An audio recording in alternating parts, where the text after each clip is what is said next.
Hello, everybody. How was everyone feeling today? Yeah. I need that energy to pick up. I need it. How's everyone feeling today? Good. I love the energy. We want to have a good energy in the room. This is the Wharton Weitzman Future of Cities. You have to bring that energy here.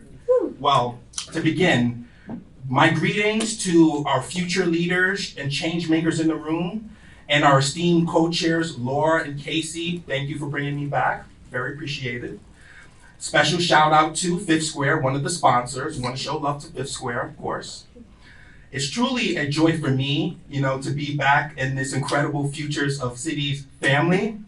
As a former co-chair, I feel a deep connection to the spirit of innovation and collaboration that defines this gathering. Today, I'm not here to deliver a monologue. I'm here to engage in a dialogue with you and about the journey that encapsulates the hope and determination of an entire region. The remarkable saga of the Roosevelt Boulevard subway, a rapid transit line first proposed in 1913 that has had many stops and starts. Let's rewind to 2015, a time when they declared the Roosevelt Boulevard subway dead and urged our region to explore alternative options for the corridor. Fast forward to today, and our narrative has completely flipped. We have community leaders and policymakers who have seamlessly woven themselves into the fabric of this incredible 110-year revival, a true testament to the resilience and reliability of our region. The Roosevelt Boulevard subway is no longer a dead rapid transit project. It is alive and ready to thrive. The Visionary Infrastructure Initiative has shed its relic status and is emerging as a beacon of progress for the entire region. This transit project would create transit service to our region's most car-dependent areas in Northeast Philadelphia and Bucks County, create tens of thousands of union jobs, fostering economic growth and development, create transit-oriented communities, replacing once barren parking lots with vibrant hubs of activities and the housing that we truly need in our communities. This message of progress resonates deeply in a section of the city that hasn't experienced the economic growth witnessed by others. This reality has ignited a groundswell of civic engagement, witnessed in the passionate voices of hundreds of witnesses who attended the Roosevelt Boulevard subway town halls, city council hearings, and PennDOT open houses. Even our unions and chambers of commerce have thrown their weight behind this initiative, standing united in the belief that it will provide thousands of workers in southeastern Pennsylvania with employment, a rare moment of collective agreement. Folks, we stand on the cusp of a generation-defining project that will revise the trajectory of this region forever.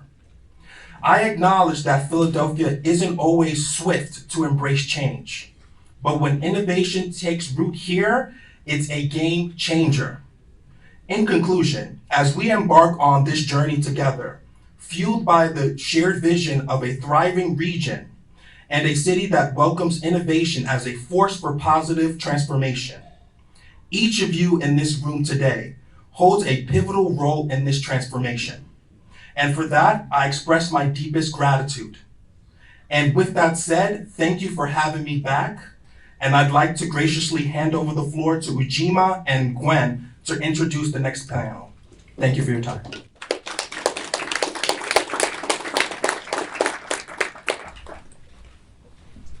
Thank you so much. That was great. Well, welcome to today's discussion on advancing mobility through collaborative technology in cities.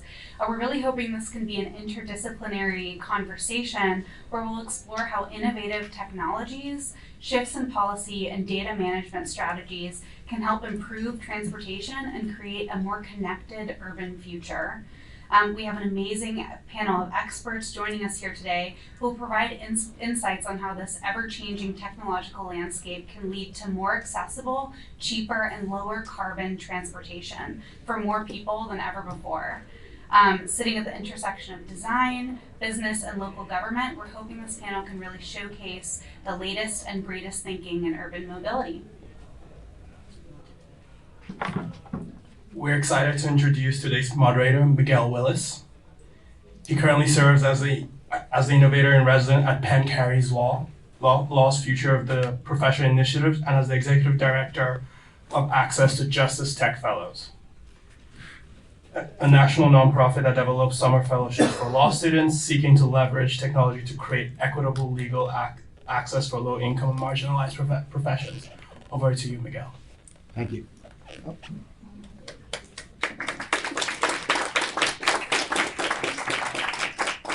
How's everybody doing? Good, good. How was the lunch? Good. Is this too close? Okay. First, I just want to give another shout out to all of the amazing work that's been going on here, and as we move into the future, and we constantly think about what we're changing, what we're doing. I'm constantly reminded that there are human beings behind this work. And I have the pleasure to sit next to some of them that are changing transportation and really catalyzing that change.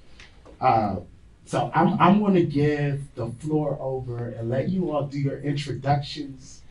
And we're going to have a conversation today. It's not going to be an average panel. This is kind of, from our earlier conversation, we've really gotten into a lot of topics. And, I love the nature of both the local, national, of how we're combating innovation, but also really thinking about equity within this conversation and ensuring that equity is a centerpiece for the work that we do, the way we hold ourselves accountable, and how we got ourselves into the future. So I will start with Pamela. I'll let you share your work, let them know what you do. Thank you. First of all, thank you so much for the invitation to participate in this panel today. Excuse me. My name is Pamela Jennings, and I am a White House Presidential Innovation Fellow in the U.S. Department of Transportation. I work in the office called the Office of the Secretary of Transportation Research, or OSTR. It's a lot easier to say it that way. And in my capacity at OSTR, I work as a senior advisor for several projects that we have going on. Particularly, they're looking at the future of transportation technologies, those that are around the corner, as we say, and over or beyond the horizon. Just as a quick note, anything that I talk about today, I'm speaking from my own opinion, not from the opinion of the U.S. Department of Transportation. I look forward to our conversation, and I'll pass the mic. Good afternoon, everyone. Thanks for asking me to be here today. My name is Laura Culp, and I'm the planning manager for the Indego Bike Share Program. The Indego Bike Share Program is our local bike share here in the city of Philadelphia, and if you are not local, you may not be familiar with it.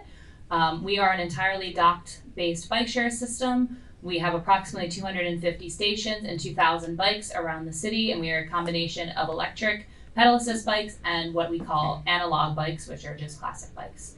I've been in the planning role at Indego for 3 years. Before that, I got my NCP right here at the Weitzman School, and I concentrated in transportation. My time at Indego has been very transformative for the program. I was the first planner that was hired by Indego. They had never had a planner before. They didn't know that they needed a planner, but I made sure that they understood that they do need a planner and that they can't just guess where they're going to put the Indego stations. So since my time there, I have been responsible for the installation and or optimization of about 150 Indego stations. We are in the process of doing a long-term system expansion. Our long-term goal is by 2026 to get up to 350 Indego stations. Since we started our long-term expansion, we've added about 100, and we're adding about 100 more. So thanks to everyone for asking me to be here today. And if anyone has any questions or critiques of the Indego system, I'm always happy to hear them. All right, hello everybody. My name is Grant Engel, and I'm the manager of data policy at SEPTA's Office of Innovation. So I'm sure most of you know what SEPTA is. If you don't, SEPTA is the public transportation system for the Philadelphia region. We're the 5th or 6th largest transportation agency by ridership in the country. And the Office of Innovation within SEPTA manages data, which is me and another manager, as well as sustainability and pilot projects where we try out new things and see what works and what doesn't. My program is essentially the equivalent of the data science program at SEPTA. So we use, for SEPTA standards, advanced analytics to look at ridership trending, to understand ridership behavior, and just we also publish the key performance indicators for the entire organization. We put data on our open data portal. Check it out if you haven't already. We publish other dashboards online about our ridership recovery, as well as try to make data and the status of SEPTA available for everyone for transparency and accountability. And I'll leave it there. Thanks. Thank you all. I guess we'll kick off real high picture, right? What is the role of collaborative technology to advance mobility in cities? How are we doing it? What are you all excited about? And Pamela, we'll start with you. Okay, thank you. Yeah. I guess, when I'm thinking about collaborative technologies, and especially in terms of some of the things that we are working on and that are also published within the USDOT Research Development and Technology Strategic Plan, which you can download off the website, is the notion of intermodal systems of systems. And so there's a lot of interest right now in terms of what it means to actually create what's called intermodal. And as you know, when we talk about modes, we're talking about all modes of transportation, whether it's surface, air, sea, or eventually space, or even space now. What does it mean for those systems, those operating systems, those management systems, those information systems, to be able to communicate with each other so that we can create systems which are even more toward supporting what we call the safe and efficient mobility of people and goods.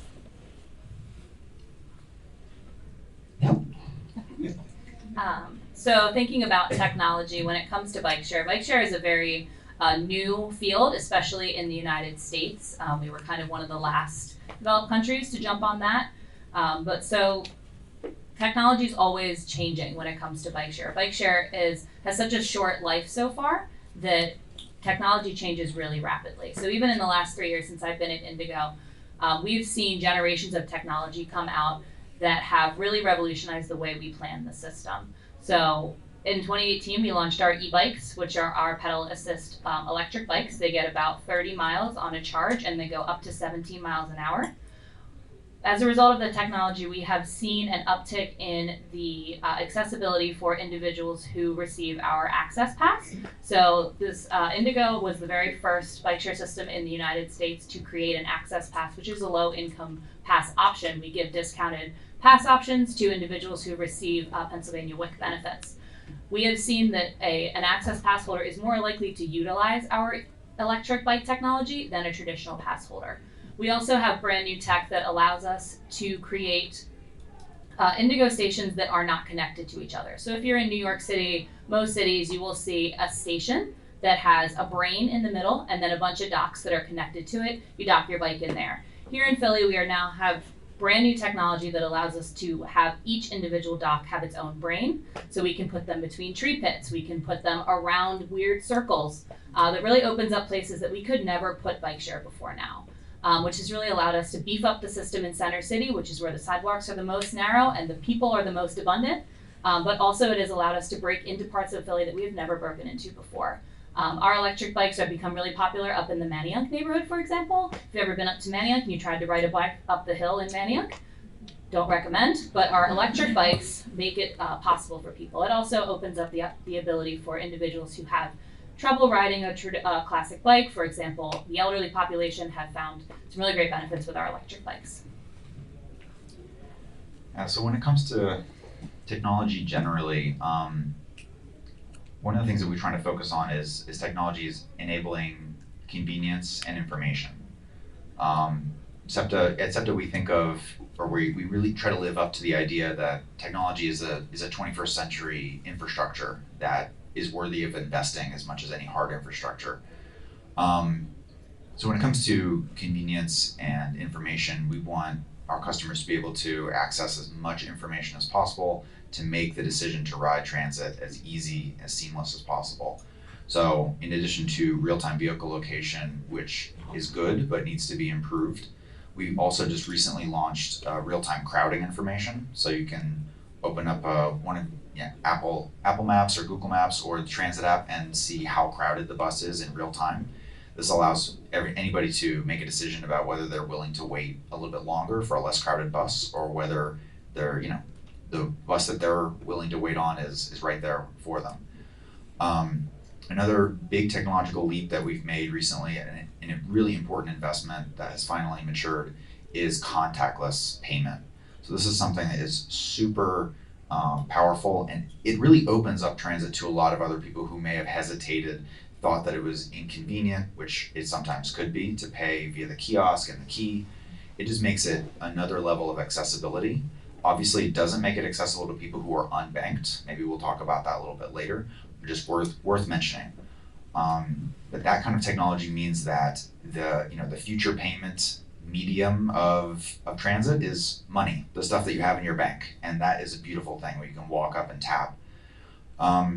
We are trying to make information and convenience a part of all the technological investments that we make. Another one that we're piloting right now, it's been really successful at other parts of the country, like in Boston at MBTA, is what we call e-ink displays, basically just digital displays that are on bus stops. So you may not have a phone, or you may not have the right app downloaded on your phone. You can walk up and look at the bus stop, and it will have a digital sign that tells you when the next 1, 2, 3 buses are coming. Or it might say, service at the stop is canceled. Please go to 1 block down or 2 blocks down. And those are just some examples of the way that we think technology, in a really simple, everyday kind of sense, enables people to use public transit in a far more approachable way. Thank you. I come into this picture as a curious child growing up in poverty in DC. And I was always curious why the red line or the train, the metro station, didn't go to Georgetown, right? And it wasn't until I got to college where I learned about the racist history, insidious history of transportation in America. So as we build more solutions and tools that it seems like have connected data points, in what ways are we worried about surveillance and having the same issues, the same, communities targeted? How does that look like on a national level to ensure equity? I know one of the things that you mentioned was democracy in terms of where bike stations get laid. So I would love to hear about that. And, anyone can jump in. I'm happy to start, talk about equity at the Indego bike share system. So I'm sure it's been, it's talked about a lot at the Weitzman School. I know when I was here, we talked about it a lot, that Philadelphia is the largest poor city. And the bike share system that we provide, bike share can come with a really strong overall notion that this is not for me. This is for people who look like me, but maybe not people who look like you. That bike share is there. Bike share is a symbol of gentrification. Bike share is a sign that I'm going to be pushed out of this neighborhood. Bike share is not for me. And one of the things that we really try to do at Indego is to emphasize to communities that we are putting it there for them now. This is not us coming in now as a way to change your community. So one of the things that we work really hard to do is we have an entire community engagement team, and we start with just meeting a community where they are. We want to come out, we want to come to your community meeting, and we want to listen. What are the real challenges that you experience in a community? What are your transportation challenges, but what are your other challenges? What can we provide for you? We provide a program that not only teaches individuals how to bike, so that's one of the big challenges, is like, you may not have grown up being able to bike, so you may not know how to bike. We start there. We also provide a program that provides workforce development skills to individuals. And it also gives them an Indego pass to say, here is a skill that you can now use, and here's a bike pass that you can use to get to a job. We really try to get out in the community and have them understand that we are here for them and that this service is provided for them. When we plan long-term system expansion, we look at the city as a whole, and our long-term goal is to service a subsect of Philadelphia that looks like Philadelphia. That if you pull the service area of Philadelphia and you, or the Indego bike share system, and you look at the demographics, it looks like Philadelphia. It's not more white than Philadelphia. It's not more rich than Philadelphia. It looks like Philadelphia. So that's really our long-term goal at Indego, and we are constantly working with equity. Thank you. So I'll follow up in perspective from the federal government. So it's a really interesting time right now. There have been over the past, I guess, 2 years now, some really good and interesting executive orders, which have really put a precedence across all of the federal agencies in terms of particularly looking at equity, looking at a program called Justice 40, which says that 40% of funds going into looking at environmental issues has to go to underserved and underrepresented communities. The bipartisan infrastructure law, there's a lot of funding right now, as we all know, inside of infrastructure. And in particular at the US DOT, there are two programs that I'll briefly describe that I think start to address, right, and look at what you're talking about. One is called Reconnecting Communities, and that's a really fascinating program. It's a grant program. It's divided into two levels, planning and then construction grants. And what's really unique about Reconnecting Communities, first of all, is about funds to mitigate the harms that have been done by transportation facilities. So imagine the highway that was built down the middle of a Black community, railroad tracks, whatever type of facility that we could think of that's transportation. And what's really unique about Reconnecting Communities is that at the planning grant level, it's really ground up, it's community-based. And so it requires that not only community leaders, not only like local or regional community leaders, but community members as well are at the table to, in a participatory way, to identify what the harms are and identify solutions that they would like to see happen. And from that, hopefully from the planning grants, they'll be able to then submit what's called more construction grants, which then would actually go forth and execute the plans that they've put forth. That program this year, I think, is in its second round. There's also another program called Thriving Communities, which is kind of like a sibling to Reconnecting Communities as well, which is really focused on technical assistance. So the idea of Thriving Communities is to provide what's called technical assistance to communities that have not either been successful in getting DOT grants, are small or isolated, not kind of part of the main kind of like throughway, we want to say it that way, in terms of organizations that apply for DOT grants. And by technical assistance, what that means is that the communities are paired with external consultants in many ways who help that community understand what it takes to actually write a successful grant to the agency. So very important in that regard. So I think those are like, two examples. And one third example, I think, of which is not US DOT, I don't know if it received any federal funding. I know it received state funding. It's an older project coming out of North Carolina, coming out of the Forsyth County area in Winston-Salem. It was called Creative Corridors, which was a program, excuse me, that happened maybe almost about 5 or 6 years ago.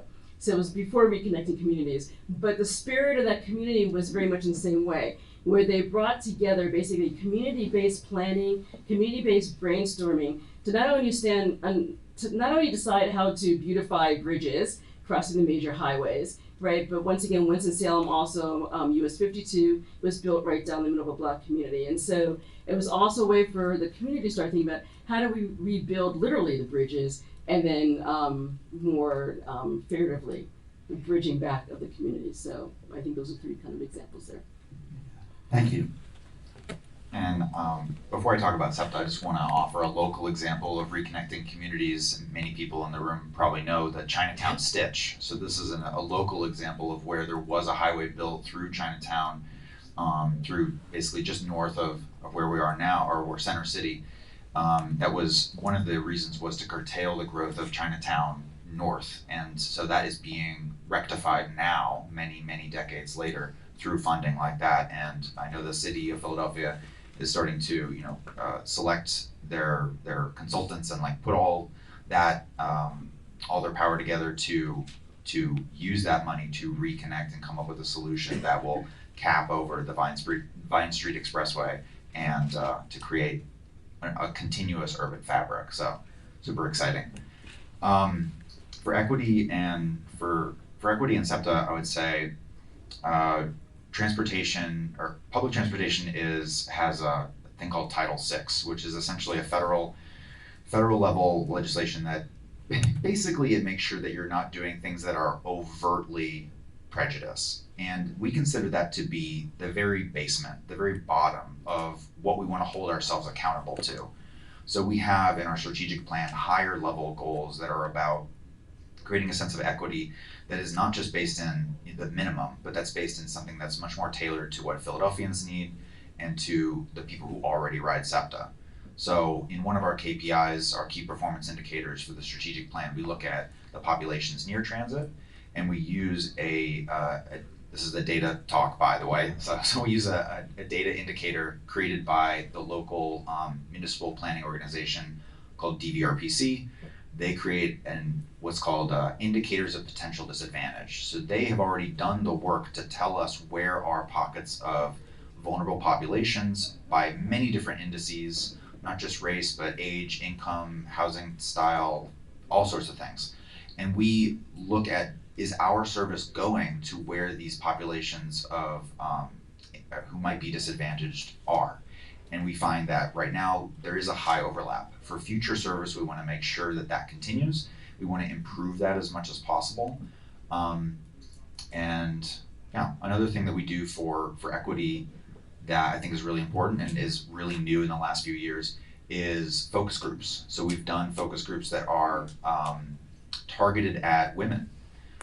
Female riders are 66%, 2/3 of SEPTA's riders, if you didn't know that. So heavily female ridership, and that means that we have to rethink the kind of old stodgy way that public transit has been planned and considered and thought about for decades. And so having these focus groups is a place where we can hear directly from our female riders. What are their struggles? What are the opportunities that they would like to see? And we can implement those kinds of plans. Sometimes they're very small, sometimes they're very big. Another thing that we're doing that I'm very proud of is the micromobility plan. So we're putting together a micromobility strategic plan.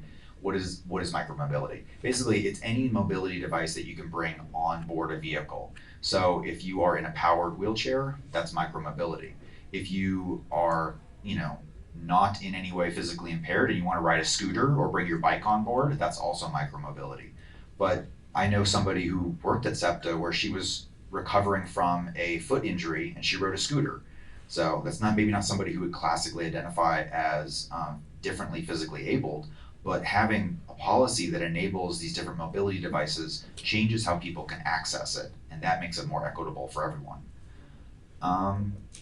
Yeah. Oh, and then lastly, I'll mention something very similar to what Laura already mentioned for Indego. This is a partnership that SEPTA has with the city of Philadelphia. Very excited that as an equity measure that the city has created the Zero Fares program. So this is a pilot project to make up to 22,000 cards available to low-income Philadelphians. So those cards are specially branded. They cost nothing, and they allow free access to SEPTA. This is the largest pilot of its kind in the country for public transit. It's a really big deal, and we're very excited to be partnering with the city of Philadelphia to make low-income Philadelphians have access in this way. It could scale over the coming years as long as it proves successful, but I think it will, and it's something that we're especially proud of. Thank you. So just jumping big picture, how do we get ourselves off of the dependence for cars, fuel-driven modalities that keep us behind in sustaining the world? So, not necessarily just Indego, but bicycles in general. What we hear from our riders and people who want to be riders is that the number one thing is safety. It is the reason I'm not biking in Philadelphia is because I don't feel safe biking in Philadelphia. And that starts with infrastructure. People are more likely to bike when there's the infrastructure for it. But it is also education. It is also making sure that people have access to a helmet. People have access to the education that they need to understand how to bike on a road safely, and some form of education to make sure that the people driving the cars know that the bicyclists are going to be there. Just something as simple as when you unhook your seatbelt, make sure you look in your rearview mirror before you open your door so you don't door somebody who may be going by on a bicycle. So I think that it starts with infrastructure, which of course costs money, so it starts with money. But then it also has to do with education, and it's going to take time. But it is something that the more we give people the opportunity to make these decisions, to have this accessibility that allows them to make the choice to get out of their car and get on something else, that is the first step. All right. Yeah, I mean, I think it's an excellent question. There are some parts of that are outside of the control. Speaking as from the perspective of a public transit agency, there are some things that are out of our control. And so, joking, not joking, you want people to get out of their cars, raise the gas tax, which is not going to be a progressive tax. It's going to be regressive, but that's one of the largest things that pre-COVID, one of the largest things that determined public transit ridership was what's the gas tax, what's the price of gas. One of the things that's probably isn't going to be changing anytime soon, but is also getting people out of their cars in a different way, is work from home. That's really changed the landscape of transportation, as I'm sure you all are aware. It's changed everyone's lives for anybody where that's an available feature of their work life. So that's changed public transit, and in some ways we're competing with people's ability to simply do their work somewhere else rather than with the car. One of the things that we are doing that's proactive and is something that's not necessarily in our control entirely is partnering with municipalities and localities to create transit supportive communities. This is where we can look at the local laws and help cooperate and change the zoning laws to put what would be the highest density uses near public transit and create that synergy between land use and public transit, and make it so that people can live in walking distance of public transit or live in walking distance of where they work and avoid cars altogether. Let's see, what else would I want to say about this? There's a great deal of it, I think, also comes down to convenience, sort of the things I was mentioning before, but it needs to be easy. And, I don't take that lightly. SEPTA doesn't take that lightly. It needs to be easy to take public transit as an alternative to driving. And so there's lots of ways that we can do that. And it needs to feel like it's free. Doesn't mean it is free, but it needs to feel like it's free. I already mentioned the Zero Fares program. Another program that we're doing that partnering with large employers in the Philadelphia area is called Key Advantage. And that's where it's an employer-sponsored, either full subsidy or partial subsidy of SEPTA and public transit. So you might be employed at a large institution like Drexel or like the University of Pennsylvania hospital system, and you would receive riding on transit as a benefit of your employment. That's where it feels like free, and it changes the equation of whether you want to drive into work or not. There's a few other things I could add, but I'll say that. So you have a front row seat at determining, the future of what this looks like. So I was just thinking about that. I like to think about that question from a blue sky perspective. So we know what our reality is today, what our systems are today, and the things that we can change to make it better. But if we look at it from a blue sky perspective, so I think I'm speaking to an audience of mostly students. many of you who will probably go out and hopefully create new systems, new ways of thinking around transportation. What if we had a system that really made it easier for people to use alternative forms of transportation, regardless of whether they had to pay or didn't have to pay? What if, when I mentioned intermodal system of systems, so there are many ways of slicing and thinking about that, but what if we had systems that really leverage new technologies, artificial intelligence, other data-centric ways of passing around information and data, such that the traveler could plan, or the system actually understands the traveler's routines and can help them plan and figure out if they had to take a bus to a bicycle to a subway, could figure out whether or not what's going to be the best route for them, to figure out if, or to help them at least figure out if there is an issue in part of their route, that it gives them options or just rebooks them, right? So it makes it seamless in a way, so that people find this is something that is very easy, convenient, efficient, safe, and enjoyable, hopefully. Never sure how enjoyable long commute is, but to be able to encourage them to use these various modes of transportation that extend beyond the vehicle. It might still include vehicles within that system, because there are places in our country and the world where we're not as urbanized, and all you have are cars or trucks, right? You might not even have public buses. There's a lot of places in this country like that. But it's more about how do we create the system to encourage and to support a different way and perspective in the way that people are thinking about getting from point A to point B. Can I tell a quick anecdote for 1 second? I told this anecdote yesterday. I spoke at DVRPC. As far as what has made people take the most Indego trips, we have been talking about for years the concept of we're chasing the Pope, which I know is a strange concept to say out loud with no context. But when the Pope was here, I have no idea how many years ago, but quite a long time, 2015. So our Indego system launched in 2015. The Pope was here later in 2015 when our system was a brand new baby system. It had, nowhere near the capacity we have now. We did our most ridership in those days that we have ever done. And this past year, we hit 1 million trips for the very first time, and we've still never broken our day-over-day ridership from when the Pope was here. Why did people take bikes when the Pope was here? It's because it was their option. It's because the city had shut down streets. It was because it was too inconvenient for you to drive from one place to the other. It was much more convenient for you to take an Indego bike. We see the same things when it's the Philadelphia Marathon. We saw the same things when the Eagles Super Bowl parade happened. That when it is the most convenient option, it is the one that people will choose. Thank you. In the rush to AI, a lot of the work that I do in the legal spaces and trying to ensure both the reduction of harm for communities that are affected by algorithms, whether in courts or outside externalities. A lot of the optimism about, jumping on some of these tech systems. One of the things that was apparent in the panel is concerns about safety, also concerns about data.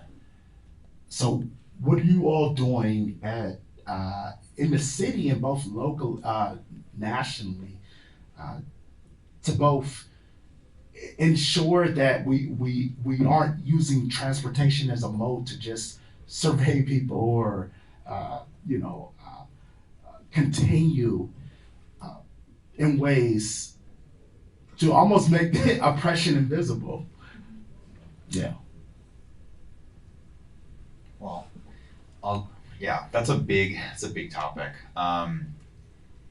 So I'll say that we at SEPTA, we are typically not at the vanguard of technologies. I don't think anybody's surprised that.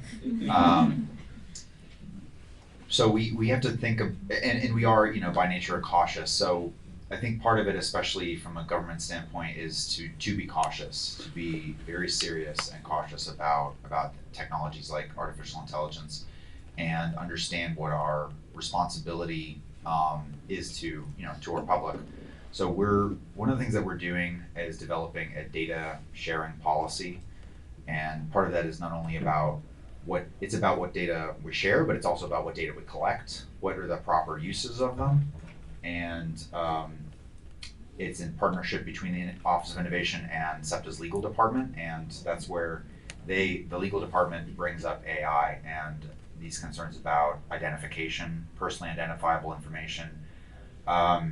So for us, part of it is thinking about legal firewalls, if you will, and then thinking about literal technological firewalls that say, if information is collected here, it literally can't pass to this other system there. So thinking about how you build it in, so it's not just a decision that somebody gets to make on a day, but it's built into the way that the system works, whether that's through different kinds of anonymity, different kinds of de-identification, or the best solution is usually just never passing that kind of identification outside of the small, subset where it's needed. So I think it's thorny. We don't have anything in the works that answers that directly, but I think it's all due caution, especially even though the technology might drive us forward, we have to be always concerned about what is the most human-centered approach and sensitive approach, especially as we're thinking about it through, I think, as you started, through an equity lens. So that's a really interesting question from the federal perspective. So recently, there was another executive order that was released on artificial intelligence. Some people here in the room might be aware of it. It's a quite robust executive order, and it's definitely something that's worth taking a look through. And the executive order looks both at the side of caution as well as the side of, as these technologies come on board, what are ways that the federal government might be able to leverage them as well. Now, I personally feel that there is a long history in artificial intelligence that goes back 40, 50, 60 years, right? So what we have today is as much, I think, a branding hype as it is like AI moving toward it. We're getting more sophisticated in the way that we can look at data, we can look at information, and we can basically try to find some information or hopefully, what some people think are truths by our algorithms because they're becoming more powerful, more sophisticated. And we have a long way to go in terms of looking at hard AI as it was kind of thought of back in the beginning. But the AI executive order particularly lists some of your larger federal agencies, although all have to look at this order, but especially the larger ones, in terms of saying that they need to stand up AI offices and chiefs or leaders or innovators to specifically within their area, the federal government, to start to understand and think about how AI needs to be both looked at, and thinking about, as we're talking about civil rights and safety and protection, but then also where there are possibilities or things called an AI sandbox, perhaps something that is isolated from what comes out into the world as a whole, but a place where maybe some experimentation or discovery or further development can happen to try to figure out how, if and when, and how AI might come into play in the federal government. I'll just finish that thought with the note that there is a lot right now in the federal government, a lot of hiring for people who are AI experts. And that can be defined in many different ways. So it's not just people who can code, right? But it is something that is being taken very seriously right now. And they're trying to onboard the people and the experts who can help them work through those questions. Yeah, thank you. What do you all have for, you all are innovators in your own right, collaborating across the nation, the city, across businesses, public, private. What do you all have for the future innovators in this room of how do you break in to solve these complex problems? Okay, I'll take that question. So it's a really exciting time. no matter where you are in the, what I like to call the very large, vast ecosystem of transportation systems and anything that might be adjacent to that area, especially in the R&D world, but in the policy world, et cetera. I think one of the things, if this is the direction that you're going into, is to become involved in various different types of activities that happen, whether it's locally, regionally, or nationally. So, for example, in January, every year in Washington, D.C., there's a huge conference called TRB, the Transportation Research Board, which is run by the National Academy of Sciences and co-sponsored by the US DOT. This year, I heard anything from 15,000 to 20,000 participants. And it is everything that you can imagine under the umbrella of what's called transportation, in all different aspects. And so and it's not only whether or not you want to attend that conference, but if you look at the National Academy of Sciences Transportation Research Board, there are many, many different committees and working groups across everything you can imagine. So if there's some area that interests you, tap into that, get onto their email list, find out what's going on, see if you can go to their meetings and meet people in that way. That's just one way to think about it. Thank you. So I have two kind of, not conflicting thoughts, but two very different thoughts. The first one is that when you're working in any form of emerging technology or innovation, there's going to be points where you feel like you are making it up as you go along, and that's okay. You are all brilliant people. You've gone through, intense programs. I know I went through this program. I know that planning and landscape architecture and MUSA and all those things and Wharton are very intensive programs. You were taught how to think. And there's a reason for that, because when you're trying to solve problems, there is no correct way to do it, but there is a way that will get you to where you need to go. So sometimes you're going to feel like you're making it up. Sometimes you're going to feel like, I tried this, it didn't work. That's okay. Go back and try again. So that's kind of one thought of it. Something that I think I learned a lot when I got out of here, when I started working in the bike share realm. There really aren't bike share planners. They're few and far between. There's not many of us. So a lot of it was me looking at Philadelphia and trying to work it out, use my brain, try things, have myself fail and say it's okay and try again. So that's one thing. The second thing, which is not opposite, but it's a little bit different, is that we are experts in our field. We are not experts in people's lives. When you go into a community, I'm an expert in bike share. I'm not an expert in Strawberry Mansion. I'm not an expert in Mill Creek. The people who live there have lived their lives. They've been there for generations. They've experienced, government that has come in and told them one thing and done something else. So it's really important to listen and to understand that something that you deep in your heart believe is what a community needs may not be what that community thinks that they need, and you need to come together to understand that. Thank you.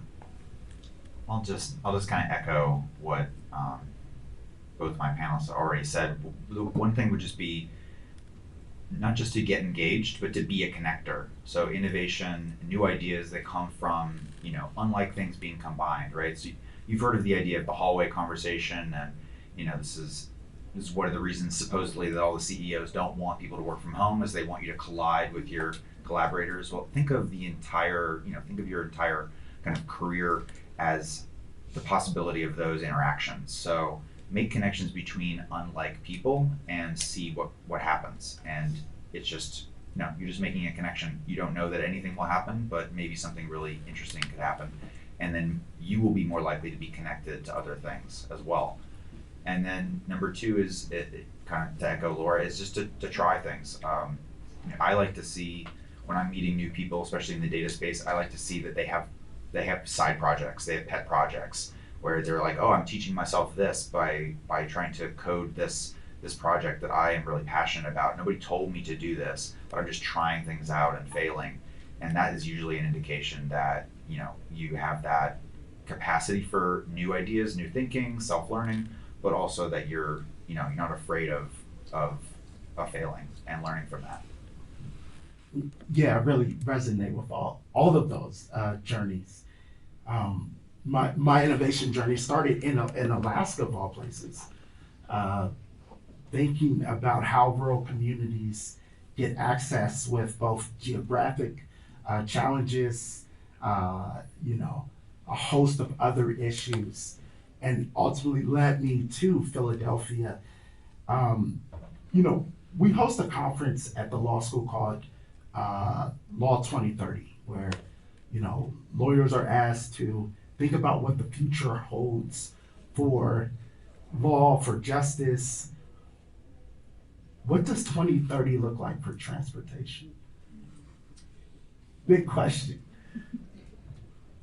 I'm going to start with 2030 is not that far away, Yeah. folks. We like to think about 2030 as like, oh, we'll get to 2030 later. It's 2024, guys. We are getting real close to 2030. But all that means to me is that is an opportunity for us. We've been talking about getting to 2030. We're talking about getting to 2050. We talk about climate action. A lot of times we talk about 2050. We're getting close to 2052, friends. And I think that what that means is that I think it should be a call to action for everyone. Everyone should feel that pressure of 2030 is coming. We can't wait until next year. We got to do it now. And, you know, there's government money with the infrastructure plan, but I think a lot of it is looking at the people in this room, the people who are young, who are the ones who are thinking outside the box. You haven't been told by anyone yet that idea is impossible. And I want you to hold on to that and continue to try to make those ideas possible. Thank you. Yeah, 2030, I agree. It's around the corner, right? But often we say, oh, 2030, 2040, 2050, and have these very wonderful kind of storyboards and ideas and ways of thinking about that. I think what 2030 is going to look like is what you, as practitioners and professionals, put your minds, your talents, and your hands to moving forward, right? We've got a lot of big dreams out there in transportation. And we've got electric vehicles and autonomous vehicles and flying cars, literally. I'm not calling them flying cars. eVTOLs is the right term for them. Yeah, you know, there's already a lot of research, as we know, going on, and some of these vehicles, especially on the road level, are out there at various levels. You know, the goal is to get to what they call autonomous vehicle level 5, which is complete autonomous driving. We're somewhere around 2 right now, because a lot of our cars do have things inside them that take control of the driving in certain circumstances. You know, if that's the area you want to look at, well, whether you're an engineer or a technologist or policy, regulation, there's so many ways of looking at that, is what you decide to like get involved and do with what you're learning here, and then what you go out into the world and do with it. Yeah. Thank you. I have one more thought. Are you going to? Yeah. So I think 2030, yeah, it is just around the corner. So in some ways it will look largely the same, but I think especially around climate, especially in just a few years, I think what we'll be seeing is more, I would like to see more political action, more involvement of everyday citizens in the affairs of their governments, their cities, and you know, the systems that transport them or allow them to be transported, whatever that looks like. So for SEPTA, our goal, for our sustainability goal of, you know, 0 emissions is 2040, not 2030. But we're doing lots of small scale pilots to change the propulsion systems in our buses from, most of them are hybrid, to be either fully electric or fully fuel cell. Those pilots are going on now, or retrofitting existing buses to be fully electric. So that's one thing that's in the back of my mind, is sustainability. And the other one is the economic sustainability of public transportation. So one of the things that's going on right now that is really exciting is legislation in the House in Pennsylvania, the Pennsylvania State House, pardon me, to allow for local municipalities such as Philadelphia, Pittsburgh, and everywhere else in Pennsylvania to essentially tax themselves and create more local funding for public transit. So it may not succeed this time around. I certainly hope it does, but I think that there will be a demand for people to say, you know, the state is not taking care of transit or transportation in the way that we as a location or as citizens of our city would like to be taken care of. So we will elect to tax ourselves. It's an interesting idea, but it's something that's been going on for a long time, especially on the West Coast. And I was reading just the other day, 80% of the ballot initiatives to tax ourselves in this country, 80% of them in 2022 passed. So 4 out of 5 people choose to say, yes, I want to pay more for my public transportation or for my transportation alternatives to driving alone. And so that is purely through political action. So one of the things I think for environmental reasons and many other reasons, I think we'll see a lot more political action around transportation. The only thing I want to add is that 2030 will have micromobility. So if you're not familiar with the term micromobility, I think we've talked a lot about it, that micromobility is just the human scale of transportation. I spoke at DVRPC yesterday and someone brought up something I thought was very interesting, which is like micromobility makes people sound like ants. Shouldn't this level be the mobility and the SUV is macromobility? Just a thought. So we have been really encouraged by, through pandemic, when there was a lot of shutdown of things, bike share was strong. Bike share got stronger. And like I said, in 2023, we did 1 million trips for the very first time, and we continue to break records at Indego.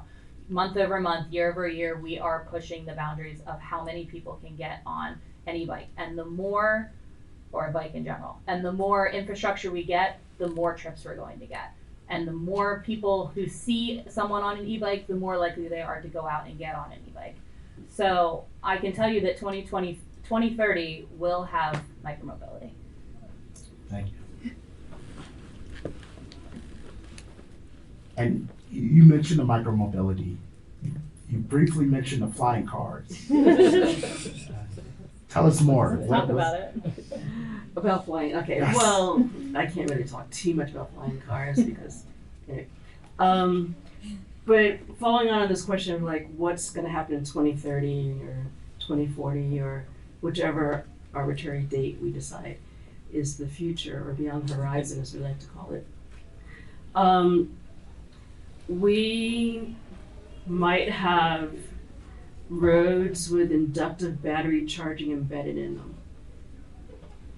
We might have smart safety technologies that are worn on the body or on the head that connect and talk to the cars and the trains and everything else that's in the road. Vision Zero, right? We might have smart healing roadways, new materials, material science, right? When I say might, a lot of these things are in development, they're in R&D, right? If we think about the TRL scale or the technology readiness scale, they tend to be in the lower numbers, a lot of them, but some of them toward the middle. The question is by 2030, 2040, do they get to what I call the upper TRL levels, meaning deployment, right, and integration. And so that's, once again, where the vision that we set now is going to really determine where we go into that future and at what point it either gets implemented or pivots happen, right? Because anything we do in R&D right now, in 10 years, there's new technology, in 1 year, there's new technology, right? The Apple Pro, Vision Pro just came out, right? There's always pivots in the way that we're thinking about some of these technologies. One other thing that I'll say that maybe we might have is more sophisticated transportation management systems, right? That are data insight, data foresight, real time information, right? But to get to that point means that we have to do that R&D now. And I think it was already spoken by my panelists in terms of what I like to call integrative research. It's not any one mode or domain. These are very complex, layered ideas. They require a lot of ideas, brainstorming, expertise from many, many different domains. I think do we have time for questions? So, okay, yeah. Let's open the floor. Thank you. I threw some hard balls at y'all, but no. Okay, so we have questions. Where are we? Lots of questions. Hi. My name is Katrina, and thank you all for this panel. That was really informative, but also I'm curious about your personal experiences within your careers. And so, Laura, you mentioned a little bit about having to be a pioneer within that area of bike share planning and so forth. But Pamela, I'm kind of interested in your position only because that seems incredibly insurmountable, like the DOT in general for the entire country. Like I'm a systems thinker and it's just like too much. But I'm curious about like your day-to-day, like how did you get to be in this specific position? And what is your day like in the influence over the transportation of our great country? Oh my gosh, that's a great question. Well, I'll start by just saying like how I got to where I am today. I actually come to my interest in technology and R&D from my background in the arts. So I started really early in 1990s when I was starting to discover integrating computation and electronics into creative projects. So that is really the initial driver.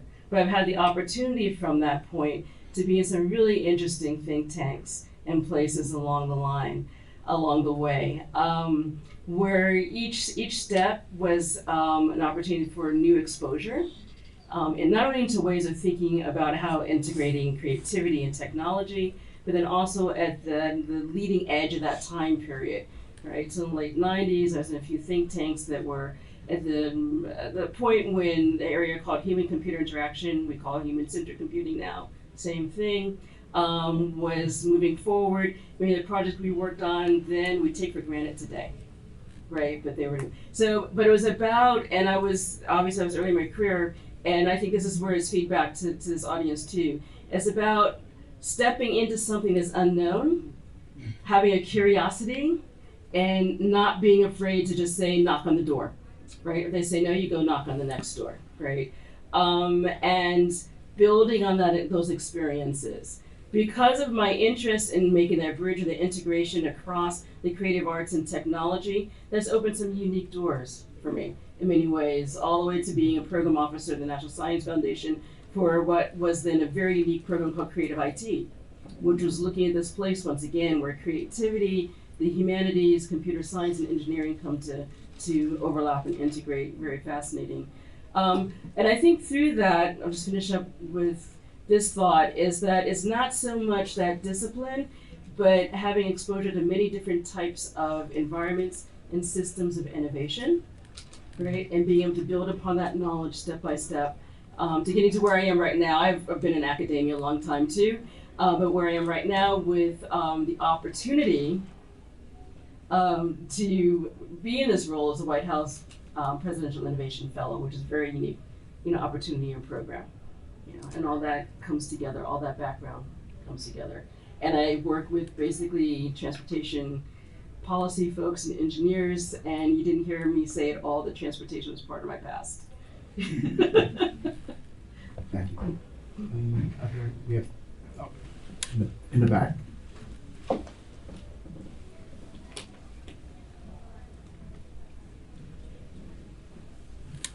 Thank you guys so much for the wonderful discussion so far. I think one theme that's come through in the conversation is the duality of technology and how it can be incredibly powerful, but also often has other considerations. One thing I'm really curious about in the context of transportation are electric vehicles and how you think about them on the one hand, potentially helping us lower our carbon footprint. But on the other, is it just a distraction from actually really changing our infrastructure at its core and our mobility systems, from the ground up?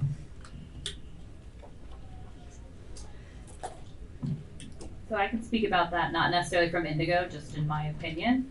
I would say I am a healthy skeptic of electric vehicles for exactly the reason that you mentioned, which is that is it really solving the problem? It's just kind of changing the problem a little bit. We are solving the problem of emissions to an extent, but did we really solve what made our country so car-centric in the first place? And if we put all of our funding into these electric cars, then we really didn't change people the way that we needed to. So I think that overall, electric vehicles have their place. For example, being able to move freight in electric truck, great. But having every single person in the city that currently drives a gas car drive an electric car, we're still not going to have any room for parking. There's still going to be traffic fatalities. We have a whole different need of infrastructure to make charging. It really doesn't solve the problem. It just creates a different problem. It does address carbon. I do think it has a place, but I don't necessarily think that it is an end-all be-all.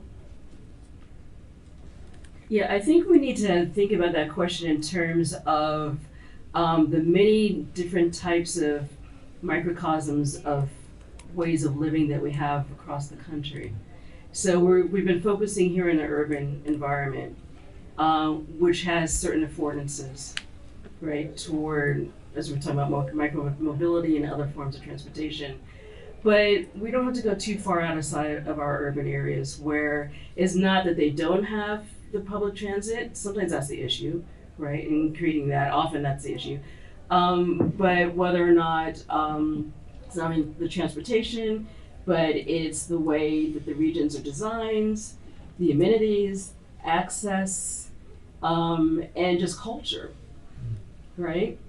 And as much as we say, oh, we would like to move away from a car-centric culture, there's a lot of parts in our country, if not the world, that's car-centric culture.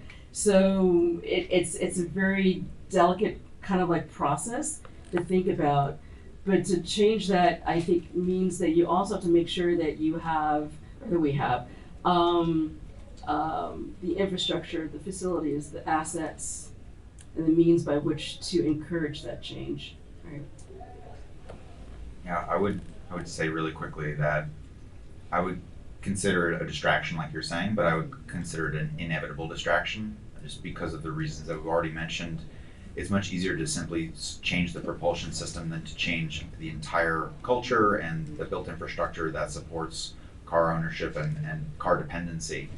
On a hopeful note, this is speaking for myself, not for SEPTA or public transit, is if electric cars require a huge, step function in the production of electricity, it might open the conversation for renewables and for other things that may be polarizing, such as nuclear, which is zero carbon, even though it has many other deficits to it.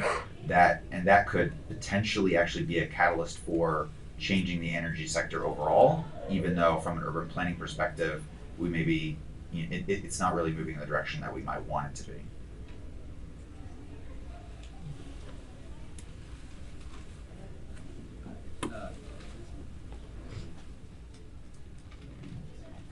Hi, this might be a loaded question, but as we talk about like micromobility and collaboration, I'm curious, do you foresee any future collaborations between Indego and SEPTA, particularly as we think about solving the last mile problem? So that might be connecting people in transit deserts to their nearest SEPTA station or bus stop.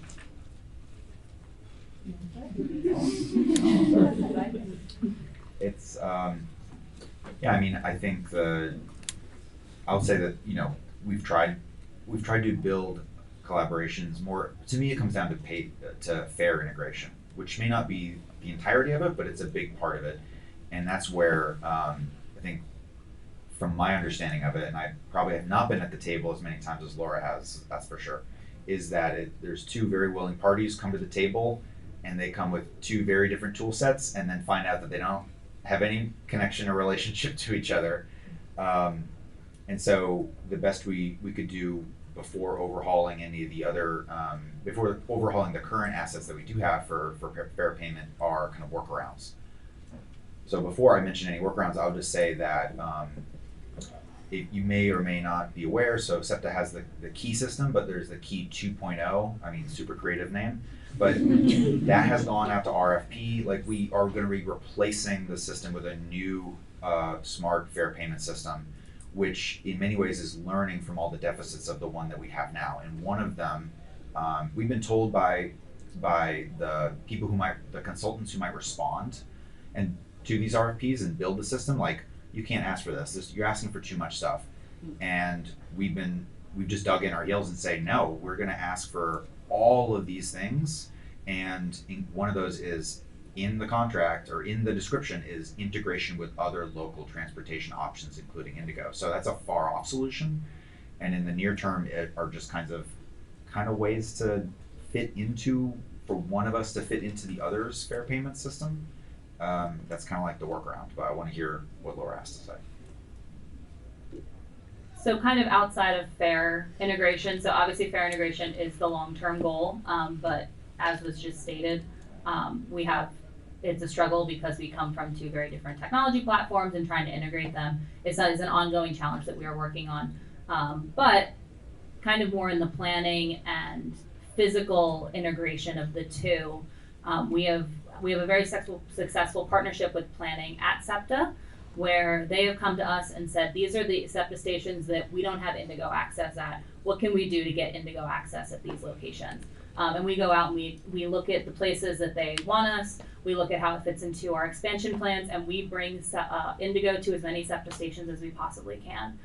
For example, Wissahickon Transportation Center is being worked on right now. When it is done, Indego will be there, because we're not there right now and we would like to be.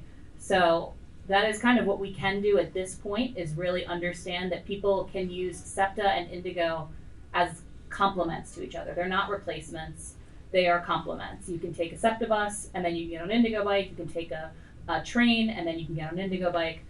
So it's really more about being able to provide people that as a complement, is kind of our goal at this point. Questions? Oh, yeah. I'm in the position where the last question was half of what I was going to ask. What do we need to do, since we identified convenience as being a huge limiting factor in transit as a choice, to replicate what airlines can do with single point of sale ticketing? Not only to integrate local and sub-local transit things, but something like Amtrak to SEPTA to Indego, and make that a one place to go, one scheduling, one ticketing experience. And I mean, the airlines managed to do this in like the 70s. So I'm just wondering what we could do on a national scale in order to get all these schedules integrated, and what would need to happen on each of your levels to allow something like that to happen. So that's exactly like what I was talking about in terms of the intermodal system of systems, right? Or a solution to the issues that you're talking about in terms of SEPTA and Indego being able to exchange their payment processes and use the same ones. So at the federal level, I think the solutions are going to come more from the local or commercial or community, or the folks who are actually in that situation on a regular basis, and also able to think about solutions for it, right? On the federal level, we're raising the importance of thinking about that intermodal across, especially you say Amtrak, to buses, to bicycles, to air, to all those. A lot, I think, part of the hard part is that interoperability, right? And figuring out what those data structures and those modes of engagement and how that is going to actually work, right? So as we know, the technology is out there more or less, to be able to mock up a fairly robust demonstration of something like that, right? But it's about how we work across the various systems that are already in place, some legacy, some new, et cetera, to enable that interoperability, that robustness, that communication, data exchange, et cetera. I really like that question. Every time I pull out my SEPTA card in DC, and then I pull out my Smart Trip in Philly, I'm just like, we need that. Yeah, I'll just add that I agree with Pamela. Like, a lot of the technologies are there. I just don't think there hasn't been a convergence yet on the incentive to build that. There was a conversation a few years ago from SEPTA is like, are we going to be the integrator? Are we going to integrate all these other modes? Or are we going to be feeding information and payment information and somebody's going to integrate us? And we're still in this rather, balkanized kind of segmented space where if you look at like transit app, like they want to be the integrator and they want you to be using their payment system. So I think it's got to come from the top and the bottom at the same time. But one of the things that is definitely already exists and is becoming more and more integral to all these transportation systems is GTFS, General Transit Feed Specification. And one of the new extensions of that or versions of that is General Bike Feed Specification. So these are ways, like if you ever use Google Maps to get from one place to another, it's powered by this data standard called GTFS. And what it doesn't have in any way, shape, or form is payment. So you can't pay for an Amtrak to a SEPTA to an Indego via this. But that's really the space where that needs to be solved. And a lot of the pieces are there. I think because money is involved, it just becomes, there's not enough cooperation and incentives for cooperation just yet, but I'm hopeful. All right, I think we have time for one more question. Anybody else want to bring us home? We have someone right in the back.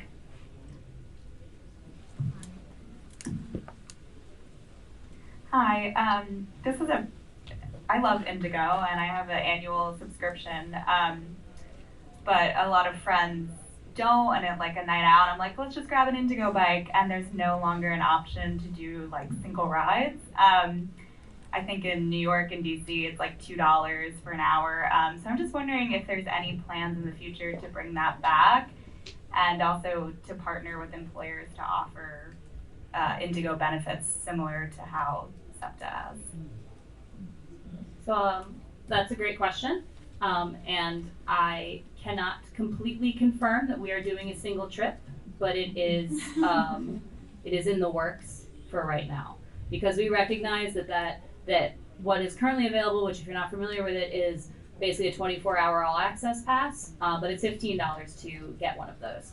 So if you're going to be in the city for the whole day and you're going to bike all over, that's great. But if you just want to come home from the bar and an Uber is $40 and you don't want to pay it, it's not great. So we are in the process right now of bringing back our single trip option.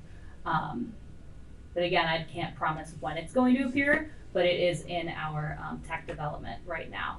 Can you remind me the second part of your question? If there's any plans to partner with employers. Employers, okay.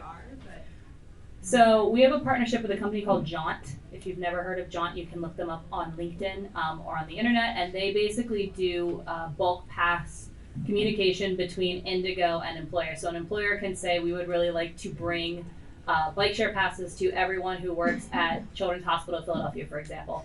And they would go through Jaunt, they would do the negotiations through Jaunt, and we would provide bulk passes to them. As far as an entire thing, like the city of Philadelphia, I know city employees have SEPTA. There is a little bit of a complication there because there is a pre-taxable benefit with transit where you can use pre-tax dollars to purchase transit passes. The bike share does not count for that, unfortunately. So it gets a little bit more complicated in that realm. But currently our partnership is with Jaunt. Well, I want to thank the panel, thank the organizers, and thank you all for allowing me to be here.